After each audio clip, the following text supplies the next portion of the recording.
Hey everybody, welcome back to Video Game Esoterica and our series on the Hyper Neo Geo 64.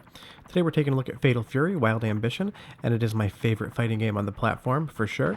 I would say Beastbusters is my favorite game overall, but this game is a great fighting game. I do love the intro here. You get kind of those CGI pre-rendered graphics there, as well as all this polygon work on the characters, and it just screams mid-90s arcade graphics, and I definitely love it for that.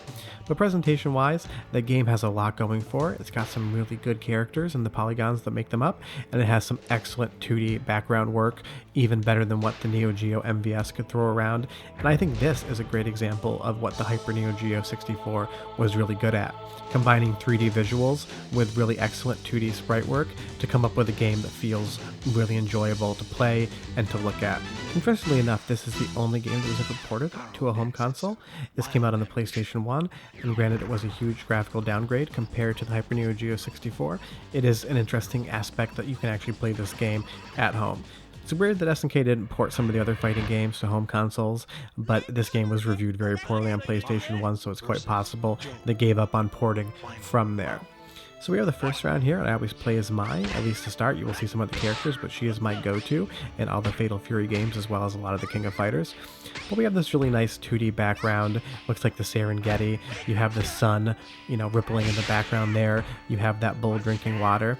And then if you turn the screen, because you do have 3D movement in the game, dashing into the foreground and background, you get a lot of nice sprite work in the back. And I will say that the characters themselves have a lot of good effects to them.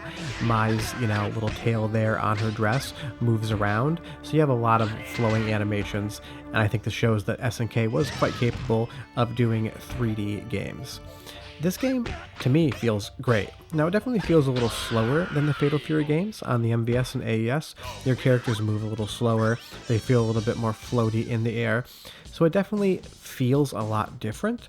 And I think maybe that's why it wasn't as well received when it came out, because it doesn't feel as much like a traditional Fatal Fury game compared to the pure 2D entries. But to me, it still is a really good, fighting system that I enjoy playing with.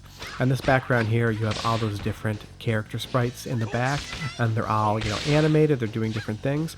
And this, the fact that it moves in full 3D, feels like the true evolution of the Neo Geo MVS. And this is what I wished SNK focused on more with the platform. If they could make really good 3D fighting games with these beautiful 2D backgrounds, I think the system would have been a bigger hit.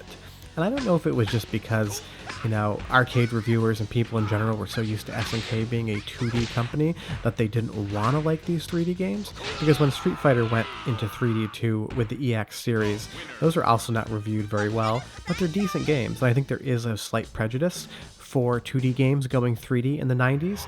Obviously, it was a learning experience, everything was transitioning, but I do think that these games were thought of as worse than they actually were. Some of the backgrounds, like this one here, they don't have as much going on in them, so you can definitely tell that some stages had a little bit more love and care devoted to them versus others, but it still, to me, visually looks amazing. And the gameplay, I said, it's deep enough to be, something you can learn, to be entertaining, but it's accessible enough that you can just drop in and play the game from start to finish and generally have a really good time. And that's what I do love about this game.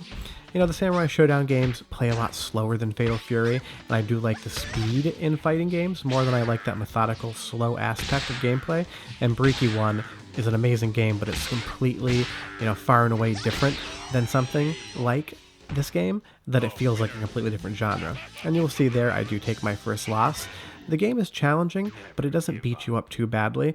There's plenty to learn, but you're not going to feel like you're getting thrown around and having your quarter stolen too badly. And that is just generally SNK fighting games in general, is that they can become very difficult very quickly, and they definitely want to take your quarters. Some of the King of Fighter end bosses are notorious for just being complete trolls when it comes to kicking your butt and just taking your quarters away from you. But we did win the second match there, so we are good to go. On to the next one.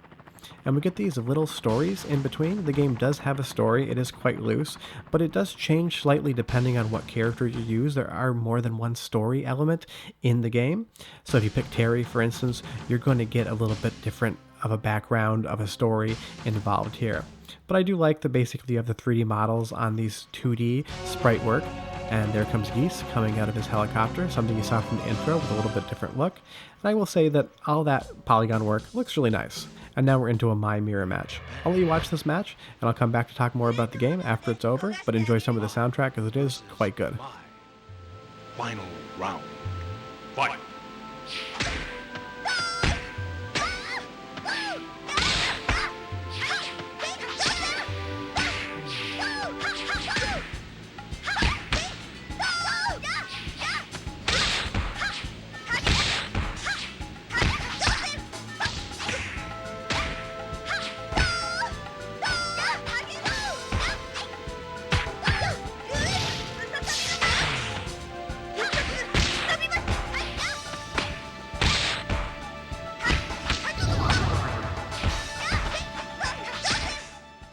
And Mai has beaten Mai.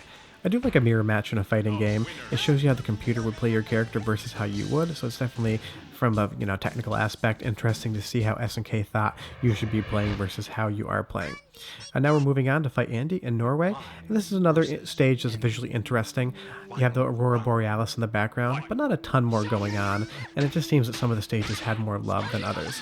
Although SNK definitely spent the time to put physics into the character models, as Mai is definitely notorious for having a very bouncy aspect to her body, if you know what I mean. But this, in the middle of the game, is where it starts getting a lot harder. You're going to see here, coming up in a second, that we take a lot of losses to Andy until we're finally able to beat him.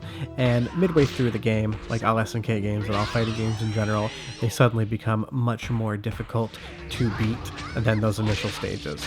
Once you've gotten your 5 or 6 minutes of gameplay and on your first credit, they want you to pump some more quarters in to make sure the machine is making its money. But eventually, we are able to beat Andy here, and then we get a little mini cutscene where another character comes in. Versus it being the next round, we're going to get a challenger coming in. It's not a second player, I'm not putting in a second coin, this is just how the game works. But I do like just the overall setup when the challenger comes in. They got a lot of fun animations, a lot of good facial expressions, and that's why I've loved this game more than any other game on the platform, minus Beast Busters, even though that's a completely different genre of game, is that it's playful, it's got a good presentation, the gameplay elements, the fighting system are a lot of fun and an enjoyment to experience. And that's why I think this is a game that definitely everyone should play, especially if they like the Fatal Fury series. Now, granted, the PlayStation 1 version is not anywhere near as good, so you have to pick up a fighting board for the Hyper, and you have to find this game, because emulation just is not going to cut it for you. But it's actually not really that expensive of a game. It's one of the most common ones. So I would say, if you love fighting games, if you love SNK, if you buy one game for the system, this would be the one I say you pick up. And now you're going to see, we switched over to Terry. He is, obviously the guy for Fatal Fury, and I wanted to show off more than one character, to give you guys a sense of different character gameplays. And we're fighting Toji here. And it's really interesting. SNK loved using small characters, and he's a hard fight because some of your kicks will just go right over his head if you're at distance, so you definitely want to fight him more like a close quarter situation. It's not my best match that I've ever had, but like I said, capturing, playing at the same time can sometimes be a little bit of a pain. Now this game is a 2-player game, is awesome. If you have another friend who's into fighting games, you bring them into your house, put this on, you're going to have a lot of fun. It's going to be a blast to play. And now we have another mirror match against Terry, and this is definitely my favorite stage in the game. You have so many animations going on in the background, everything's colorful. When you go up into the air, that sprite work in the background goes even further up, so there's like an elevation aspect to it. And as you circle around the arena, there's just so much stuff to look at.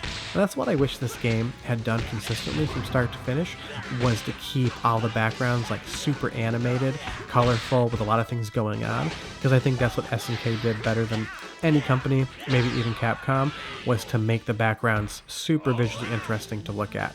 And that's part of the reason that I do love this game. It's unfortunate that the PlayStation 1 port didn't get as much love and that game got reviewed poorly. You can check it out if you're curious about it. The frame rate's not as good, the graphics definitely aren't as good, a lot of the animations in the background have been removed. I don't know if it has these story elements in it. I've only played it for like 5 minutes and decided I hated it, never checked it out again. But if you really want to play it, and there's no other way, you don't have a super gun, you don't want to buy an arcade board, you can pick it up and try it out. Maybe download it first, throw it on like a PlayStation Portable. Just maybe test it before you buy it, because I don't think you're going to like it, but I do want to say that it is available for that platform. And this is the point in which the game gets a lot harder. Raiden is a pain to fight. He's got a lot of wrestling moves.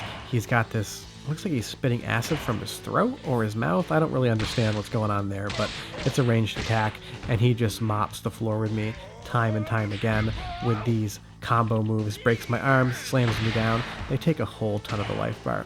But short of that, that is Fatal Fury Wild Ambition, my favorite fighting game on the platform. Thanks so much for watching. Come back next week for another episode in the Hyper series. So we'll have another episode in our Technicality series on Friday.